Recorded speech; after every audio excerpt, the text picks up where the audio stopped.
बहुत समय पहले किसी गांव में सुरेश नाम का एक आदमी रहता था। सुरेश बहुत गरीब था। वो एक सेठ के पास काम करता था जो उसे बहुत कम मेहनताना देता था। जब भी सुरेश उसे मेहनताना बढ़ाने के लिए कहता तो सेठ उसे बोलता, इतने पैसों में ही खुश रहो, तुम्हारी यही कीमत है। इस बात से सुरेश बहुत दुखी रहता था। एक दिन वो दुखी मन से अपने घर की तरफ जा रहा था, तभी उसे पेड़ के नीचे एक ज्ञानी महात्मा ध्यान में बैठे दिखे। सुरेश चुपचाप उस महात्मा के पास गया और हाथ जोड़कर उनके सामने बैठ गया। महात्मा को जब उसकी उपस्थिति महसूस हुई तो उन्होंने आंखें खोली और उससे पूछा, हे सज्जन, तुम कौन हो और यहाँ कैसे आए? हे महात्मा, मेरा नाम सुरेश है। मैं आपसे कुछ जानना चाहता हूँ। पूछो सुरेश, तुम क्या जानना चाहते हो? महात्मा, मैं आपसे अपनी कीमत के बारे में जानना चाहता हूँ कि इस संसार में मेरी कीमत क्या है। सुरेश के सवाल पर महात्मा मुस्कुराने लगे। फिर उन्होंने अपना दाहिना हाथ आगे बढ़ाया और आंखें बंद करके ध्यान लगाया। अचानक बहुत तेज रोशनी हुई और कहीं से उनके हाथ में एक पत्थर आ गया। महात्मा ने आंखें खोली और वो पत्थर सुरेश की तरफ बढ़ाते हुए बोले, ये पत्थर लो और इसकी कीमत का पता लगा कर आओ। बस याद रखना, तुमने ये पत्थर बेचना नहीं है। सुरेश ने हाँ में सिर हिलाया और वो पत्थर ले लिया। पत्थर लेकर सुरेश सबसे पहले आम बेचने वाले के पास पहुंचा और उसे पत्थर दिखाकर कहने लगा, सुनो भाई, तुम मुझे इस पत्थर के बदले क्या कीमत दे सकते हो? आम वाले ने पत्थर यहाँ से वहाँ से सब जगह से ध्यान से देखा और बोला, मैं तुम्हें इसके 10 आम दे सकता हूँ। सुरेश ने सोचते हुए हाँ में सिर हिलाया और उससे वो पत्थर लेकर आगे चल दिया। आगे जाकर उसे एक आलू बेचने वाला मिला। उसने आलू वाले को पत्थर दिखाकर पूछा, तुम मुझे इस पत्थर के बदले कितना मूल्य दे सकते हो? मैं तुम्हें इसके 2 किलो आलू तो दे ही दूंगा।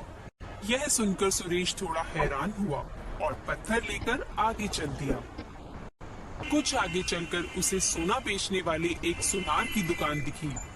वो सुनार की दुकान में गया। उसने जैसे ही पत्थर सुनार की तरफ बढ़ाया, सुनार की आंखें जगमगा गई।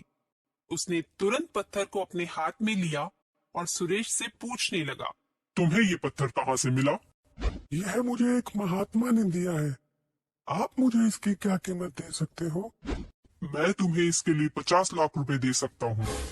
सुरेश ये सुनकर बहुत हैरान हुआ और सोचने लगा, कहाँ तो आम वाला इस पत्थर के 10 आम और आलू वाला सिर्फ 2 किलो आलू दे रहा था, और कहाँ ये सुनार मुझे इसके 50 लाख देने को तैयार है। क्या सोचने लगे? तुम्हारे लिए 50 लाख कम है तो मैं तुम्हें 70 लाख भी दे सकता हूँ। सुनार की उत्सुकता देख सुरेश घबरा गया और बोला, नहीं, महात्मा ने इसे बेचने से मना किया है। यह सुनकर सुरेश ने सुनार से वो पत्थर ले लिया, पर सुनार ये पत्थर खोना नहीं चाहता था, इसलिए तुरंत ही बोल पड़ा, अगर तुम चाहो तो मैं इसके 1 करोड़ भी देने के लिए तैयार हूँ। पर सुरेश नहीं रुका और वहाँ से चला गया। पत्थर को अपने पास छुपाए सुरेश वापस महात्मा के पास जा ही रहा था कि तभी उसे एक हीरे के व्यापारी की दुकान दिखाई दी और वो सोचने लगा, अब तक जितने लोगों को भी ये दिखाया, सबने इसकी अलग अलग कीमत लगाई।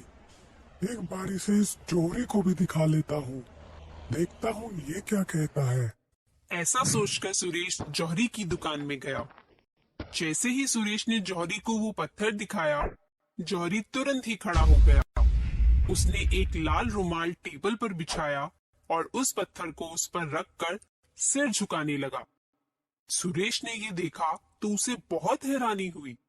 आप इस पत्थर के सामने सिर क्यों झुका रहे हैं?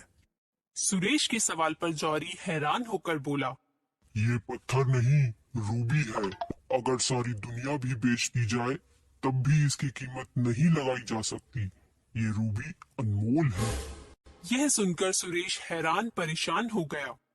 वो जौहरी से वो अनमोल रत्न लेकर सीधा महात्मा के पास पहुंचा। वहां पहुंचकर सुरेश ने महात्मा को सारी आप बीती सुनाई और कहने लगा, महात्मा, मैंने आपसे अपना मूल्य पूछा था और आपने मुझे रूबी देकर उसका मूल्य पूछने को कहा। कृपया अब आप इस रहस्य से पर्दा उठाएं।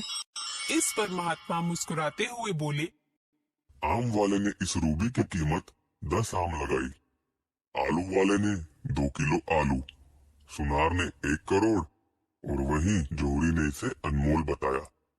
ऐसे ही मानवीय मूल्य का भी है। बेशक तुम रूबी के समान अनमोल हो, पर सामने वाला तुम्हारी कीमत अपनी हैसियत और औकात के हिसाब से ही लगाएगा।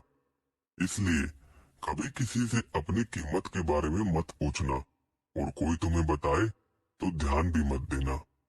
सुरेश समझ गया कि इस अनमोल रत्न के समान वो भी अनमोल है और फिर कभी उसने किसी से अपनी कीमत के बारे में नहीं पूछा। इस कहानी से हमें ये शिक्षा मिलती है कि हम सभी अनमोल हैं और अगर कोई हमारी कीमत नहीं पहचानता तो इससे हमारा मूल्य कम नहीं हो जाता। इसलिए हमें हमेशा अपनी इज्जत करनी चाहिए।